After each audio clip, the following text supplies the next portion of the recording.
If you're looking for a professional setup and a budget, this is the solution. Look for a WLED strip controller.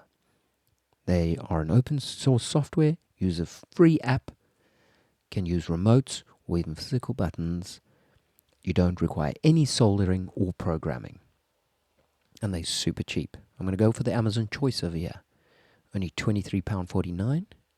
One input, two outputs to the relevant pins. It's got an ESP32 board inside. So if you like projects, it's nice to tinker. This is the board to select. At this price, you can't go wrong, and I can show you how to set it up. So here's the board I'm going to use. You can either power it with a normal power supply. It's got a socket for that. If you don't and you have a 12-volt power supply like mine with just loose cables, you can connect that positive to positive, negative to negative. So one input, two outputs. One input and two outputs, and to their designated pin on the ESP32 board inside. So let's connect the cable so we can connect the light. You can use one of these JST cables.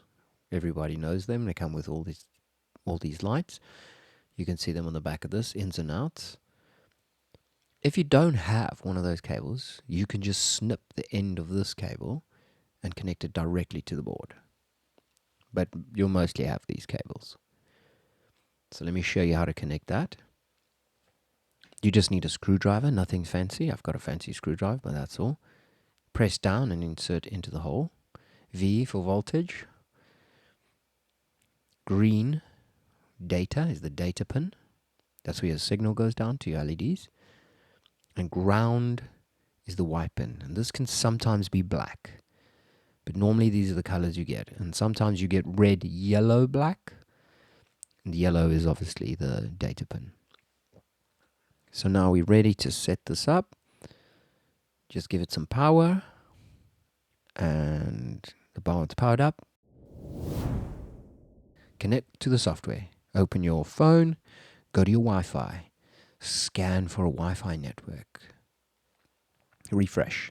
You're looking for WLED AP. You click on that. It'll take you to the user interface. Click on Config in the top right corner. Then Wi-Fi setup. I've already got my Wi-Fi set up in here. I'm going to delete that and just put it back in again. Show you how it works. Now scroll up slightly and press scan. It's going to scan for the network. Find your network. Punch in your password. Yep, that's all you need to do. Then save and connect. Okay, that's going to kick you out of that network and kick you onto your normal network where your WLED already be. Great. Okay, so you go to the WLED app. This is available on Android or Apple.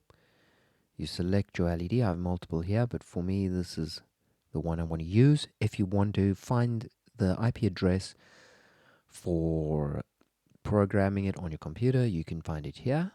You select that. Then you go to LED preferences. This is set at default 10,000 milliamps. This is an automatic brightness controller, which means you can use different smaller power supplies, run lots of lights, and not worry about burning out your board or your power supply. So I'm going to set that to 2,500 milliamps because I'm going to use a power bank. A power bank is about 3 amps, but I put a bit of headroom in so I don't burn that out.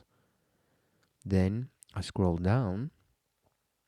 This is where you select your LEDs, and then I'm going to select how many LEDs I'm going to use.